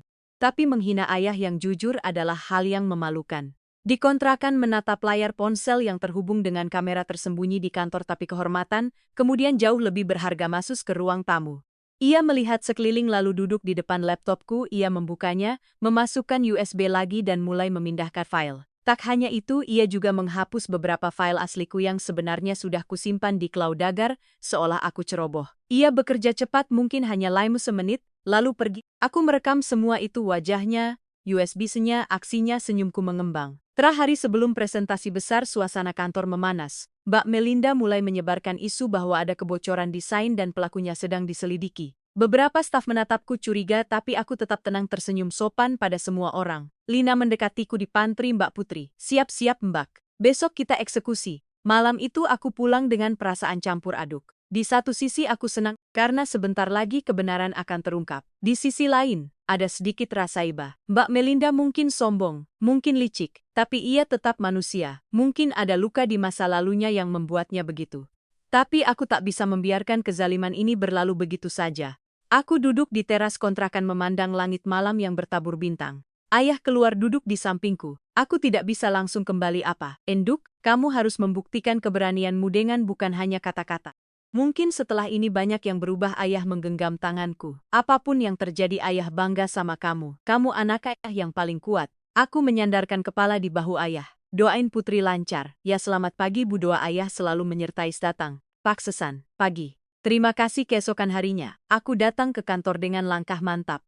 Hari ini adalah rapat final sebelum presentasi besar. Semua tim humas hadir, termasuk Mbak Melinda dan Lina. Pak Dirut juga direncanakan hadir di akhir rapat untuk mendengar progres. Rapat dimulai. Mbak Melinda memimpin dengan percaya diri. Ia memaparkan progres kampanye, memuji timnya, lalu tiba-tiba menatapku tajam. Namun, ada satu masalah serius yang perlu kita bahas. Suaranya berubah herat. Ada indikasi kebocoran data dari internal tim. Desain kita diduga sudah bocor ke pihak luar. Semua mata tertuju padaku. Aku tahu ini saatnya. Kami punya bukti bahwa file-file desain telah dipindahkan ke perangkat pribadi. Seseorang. Mbak Melinda menatapku. Nak, kamu siap Putri? Saya perlu memeriksa laptop Anda. Aku siap ya. Semua orang menahan napas. Lila menatapku cemas. Kamu siap, Nak? Nak. Aku tersenyum tenang lalu berkata, silakan Mbak. Tapi sebelum itu saya juga ingin menunjukkan sesuatu. Aku membuka laptop, mencolokkannya ke proyektor. Semua orang melihat layar besar. Ini adalah rekaman dari kamera keamanan yang saya pasang di ruang tamu dengan izin Pak Dirut untuk keperluan dokumentasi proyek. Aku berbohong tapi tak ada yang tahu. Nah, jelas terlihat Mbak Melinda masuk ruang tamu, duduk di depan laptopku, memasukkan USB, memindahkan file, lalu menghapus beberapa file. Wajahnya terlihat jelas, tangannya bergerak cepat. Ruangan hening. Mbak Melinda pucat, pasti itu rekayasa, itu palsu. Aku memutar video sekali lagi, memperlambat di bagian di mana ia memasukkan USB. Mbak Melinda, itu USB yang mana? Kita hadap, kami periksa. Mbak Melinda meraih tasnya. Tapi Lina lebih cepat mengambil USB yang mencolok di sasku tas itu. Lina mencolokkannya ke laptop. File di dalamnya terbuka. Desain palsu dengan nama desain Boxo dan juga beberapa file asli yang dihapus dari laptopku. Pak Dirut yang baru masuk dan menyaksikan adegan itu angkat bicara. Bu Melinda, apa penjelasan Anda? Mbak Melinda gemetar. Mulutnya terbuka tapi tak ada suara keluar. Untuk pertama kalinya benar-benar latar belakang kalian jelas tidak? Ini baru awal Mbak. Sebentar lagi, giliran ayahku yang akan kau hadapi. Ruangan rapat itu hening membeku. Semua mata tertuju pada Mbak Melinda yang berdiri terpaku di tempat. Wajahnya pucat pasi seperti mayat hidup. Pak Dirut, Pak Hartawan berdiri di depan pintu dengan tangan bersedekap menunggu penjelasan. Lina masih memegang USB itu. Menyerahkannya, pada hari ini dibatalkan dan aku tenang, acara ini tidak perlu dilanjutkan. Saksikan semua ini seperti menonton film yang sudah kukenal akhir ceritanya. Ini fitnah. Suara Mbak Melinda akhirnya keluar bergetar dan putus asa. Pak Hartawan, ini rekayasa Putri. Dia sengaja memfitnah saya karena masalah pribadi. Pak Hartawan melirikku lalu kembali ke Mbak Melinda. Masalah pribadi apa Bu Melinda? Mbak Melinda membuka mulut tapi kemudian terdiam. Ia sadar apapun yang ia katakan akan memperburuk posisinya. Tapi aku tak akan diam. Jika ia mau bermain kotor, aku siap membuka semuanya di hadapan orang banyak. Pak Hartawan, kalau diizinkan, saya ingin menjelaskan latar belakang masalah ini. Ucapku tenang. Pak Hartawan mengangguk. Silakan, Putri, saya ingin dengar dari kedua belah pihak. Saya tahu ayah sudah menghancurkan semuanya. Menatap Mbak Melinda dengan pandangan begitu. Semua bermula sebulan lalu. Pak, saya dan adik Mbak Melinda, Mas Nando, hendak melangsungkan lamaran. Namun saat acara lamaran itu berlangsung di rumah kontrakan saya yang sederhana, Mbak Melinda menghina ayah saya. Beberapa orang di ruangan itu tersentak. Lina menutup mulut.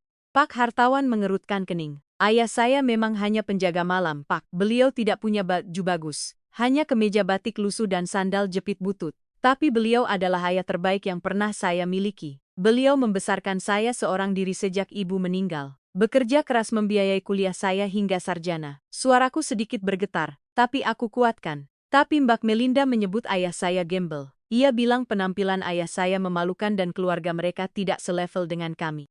Lamaran itu gagal dan ayah saya menangis di kamar selama berhari-hari. Ruangan semakin hening. Beberapa staf wanita mulai terlihat berkaca-kaca.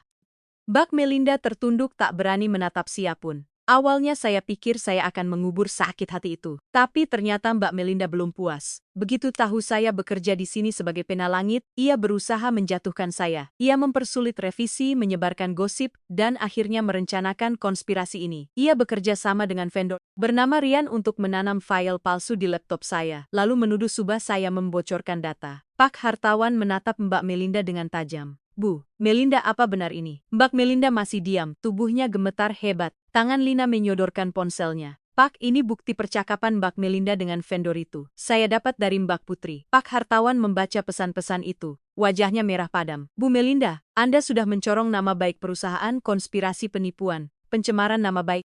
Ini semua bisa dipidanakan. Ini berkas proyek perusahaan. Baginda akhirnya jatuh berlutut di lampu. Bisa air matanya tumpah, tangisnya pecah.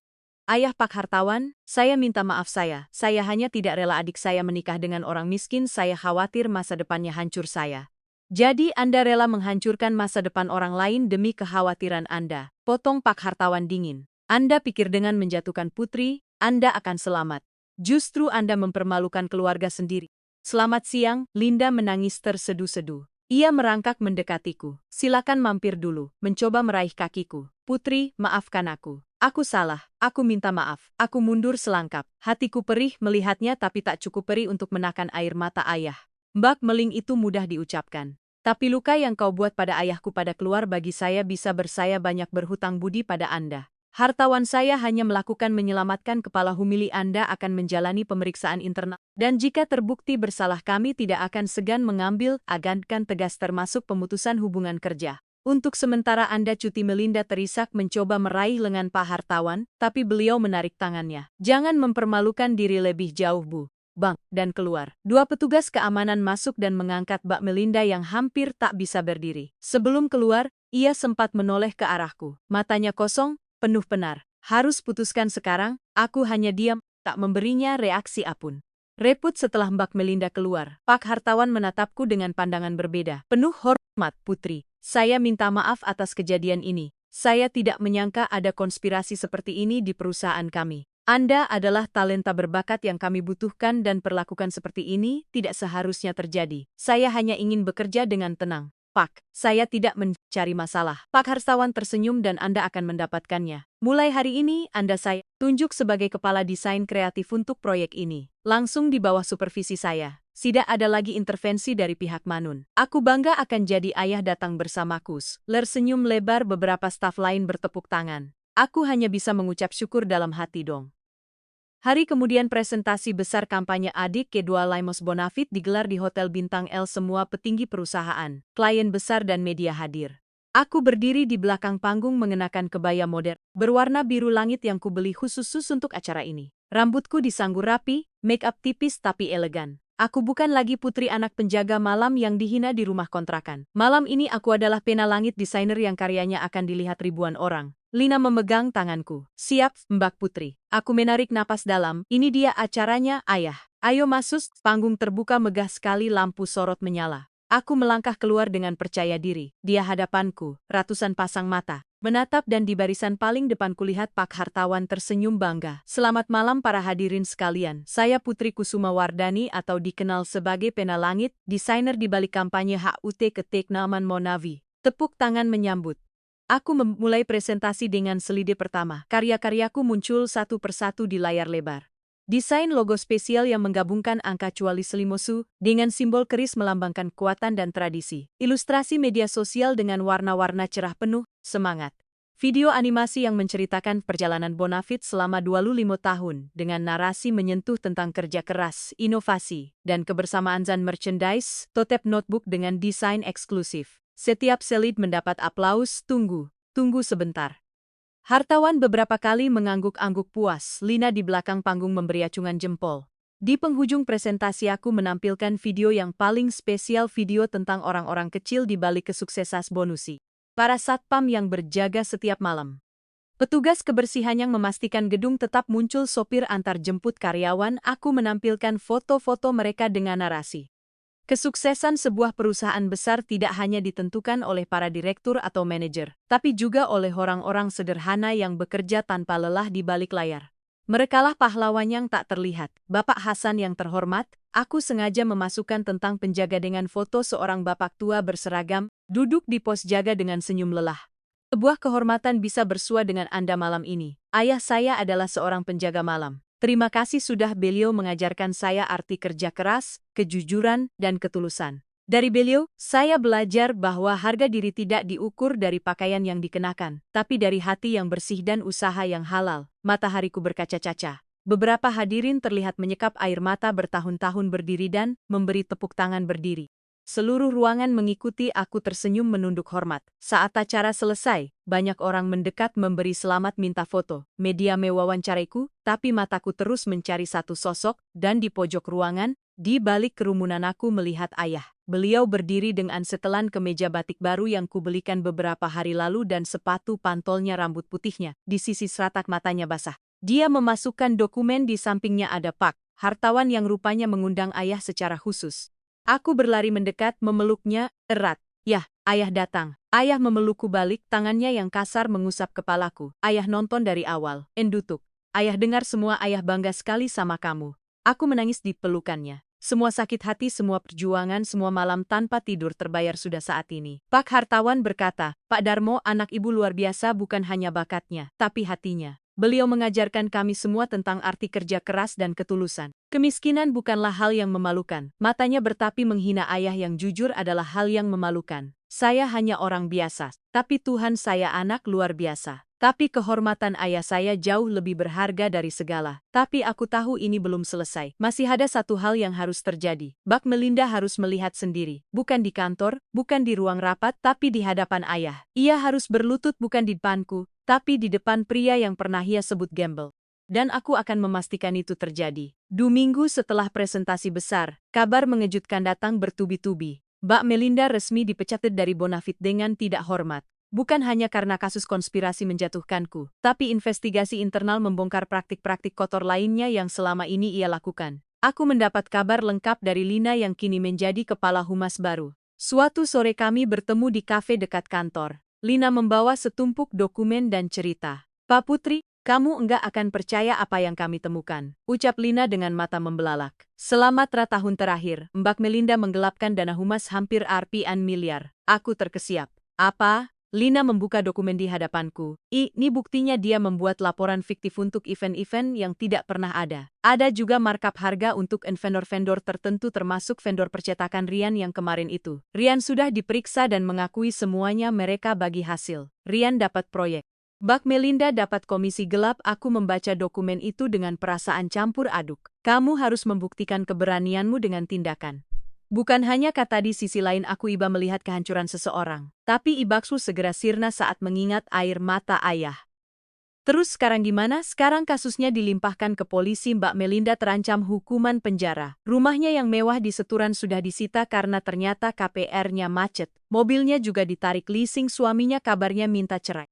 Aku menghela napas panjang. Hidup Mbak Melinda hancur dalam sekejap. Singgasana yang ia bangun dengan sombong runtuh, hanya dalam hitungan minggu. Beberapa hari kemudian aku mendapat telepon dari nomor tak dikenal. Aku ragu tapi akhirnya mengangkat. Halo, Putri, suara di seberang terdengar parau, hampir tak ku kenal. Tapi aku tahu siapa itu, Mbak Melinda. Iya, ini saya. Hening sejenak. Mbak Putri, saya minta waktu ketemu. Saya mau minta maaf langsung sama Bapak. Siap, Nak. Saya enggak akan semuanya, tapi tolong kasih saya kesempatan. Aku diam berpikir, tunggu saya hubungi ayah. Bangga padamu, ayah sedang duduk di teras saat aku pulang. Semuanya kuceritakan, semuanya tentang telepon Mbak Melinda. Ayah mendengarkan dengan tenang lalu berkata, undang dia ke sini, Enduk, besok sore. Ayah yakin, ayah tersenyum. Ayah sudah tua, Enduk. Yang ayah cari sekarang bukan balas dendam, tapi ketenangan hati. Biar ayah tutup buku ini dengan baik. Esoknya sore, Mbak Melinda datang ke kontrakan kami. Aku hampir tak mengenalinya. Wanita yang dulu anggun dengan hijab bermerek dan tas branded itu kini datang dengan kerudung musuh. Baju sederhana tanpa make up, wajahnya kusut, matanya sembab, Shia datang sendirian naik ojek online. Ayah sudah duduk di kursi rotan memakai pejas batik lusuh yang sama seperti hari lamaran dulu. Sengaja mungkin. Mbak Melinda melangkah masuk dengan langkah gontai. Begitu melihat ayah saja, ayah Hia langsung berlutut di lantai. Kita api bersama, Pak. Saya minta maaf. Suaranya bergetar, air mata mulai mengalir. Saya orang paling hina di dunia ini. Saya menghina Bapak. Mengatakan Bapak gembel. Padahal Bapak adalah orang yang mulia. Bapak membesarkan anak seperti Mbak Putri sendirian dengan kerja keras dengan kejujuran. Saya iri, Pak. Saya sakit hati karena hidup saya penuh kepalsuan. Ayah diam menatapnya dengan mata teduh. Mbak Melinda terus bicara seperti air bah yang jebol. Saya punya suami kaya, tapi dia selingkuh di belakang. Kami harus memikirkan status keluar. Latar belakang kalian jelas dengan cara curang ini demi kebaikan. Saya pamer kekayaan tapi semua itu hasil korupsi. Saya merasa hebat padahal saya hampa.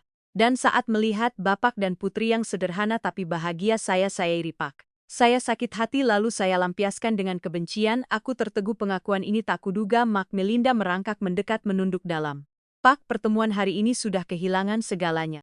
Aku rasa acara ini tidak perlu dilanjutkan lagi. Suami harga diri. Saya mungkin akan masuk penjara. Tapi sebelum itu saya ingin Bapak tahu saya menyesal. Sungguh menyesal. Bapak boleh marah, boleh benci saya, tapi tolong maafkan saya. Ayahku diam cukup lama. Lalu perlahan ia berdiri dari kursi rotan. Beliau berjalan mendekati Mbak Melinda lalu berjongkok di hadapannya. Tangannya yang kasar terulur mengusap puncak kepala Mbak Melinda yang tertunduk.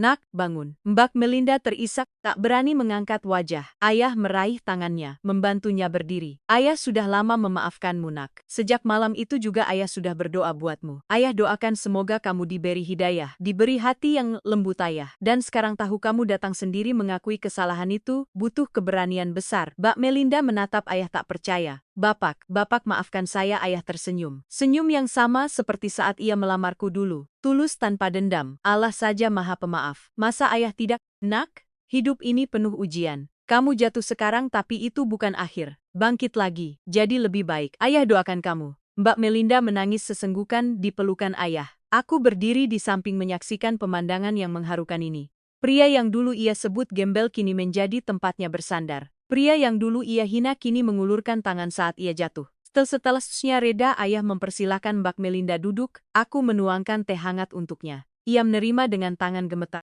Minum dulu, Nak. Tenangkan diri. Mbak Melinda menyesap teh lalu berkata lirih. Pak Putri, saya tahu saya tidak pantas minta apa-apa. Tapi tolong izinkan saya memperbaiki diri. Saya mau mulai dari nol, mau kerja apa saja yang halal. Saya sudah muak dengan hidup palsu. Ayah menatapku lalu berkata, apa kamu bisa bantu? Aku berpikir sejenak. Lalu ide muncul. Mbak Melinda, saya sedang butuh asisten untuk proyek-proyek desain urusan administrasi koordinasi klien hal-hal teknis. Gajinya tidak besar, hanya cukup untuk hidup sederhana. Tapi ini kerja halal. Mbak berminat. Mbak Melinda menatapku tak percaya. Kamu mau menerimaku bekerja? Aku tersenyum tipis. Bukan karena Mbak, tapi karena ayahku mengajarkan saya untuk memaafkan dan memberi kesempatan. Tapi ingat ayah, ini kesempatan terakhir berkas proyek perusahaan sekali lagi berkhianat. Saya tidak seakan segan melaporkan sesuatu polisi. Ayah Mbak Melinda mengangguk cepat, air matanya kembali tumpah. Terima kasih. Bisa, terima kasih banyak, saya janji tidak akan mengecewakan. Ini berkas perusahaan lama itu ya sejak itu. Mbak Melinda bekerja sebagai asistenku. Proyek ini gajinya pas-pasan tapi ia terlihat lebih tenang. Ia tinggal di kos sederhana tidak jauh dari kontrakanku. Naik angkutan umum setiap hari. Tak ada lagi mobil mewah good morning. Tak ada lagi tas brand. Tapi untuk pertama kalinya aku melihat senyum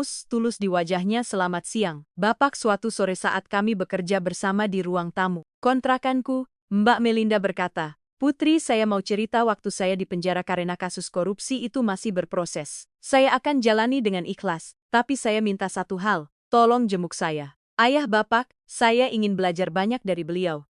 Bahkan, kehormatan bagi saya bisa bertemu langsung dengan Anda. Saya banyak berhutang budi pada Anda, saya hanya melakukan apa yang bertabur bintang. Saya memang membantu menyelamatkan proyek penting itu. Aku menyandarkan kepala di bak. Saya memilih mundur dan tidak mencari puji. Putri bangga punya ayah. Ayah mengelus kepalaku. Ayah juga bangga punya kamu, Nuk. Kamu mengajarkan ayah arti kesabaran dan keikhlasan. Tapi ayah yang mengajarkan itu semua duluan. Ayah tertawa kecil. Kita saling belajar, endung itu keluarga, kami terdiam menikmati kebersamaan. Di kejauhan lampu-lampu kota berkelip, hidup terus berjalan dengan luka yang mulai sembuh dengan maaf yang tulus diberikan. Kamu harus dan di kontrakan kecil ini di bawah langit malam yang sama, ayah dan anaknya duduk berdua, bukan kaya harta tapi kaya hati Els.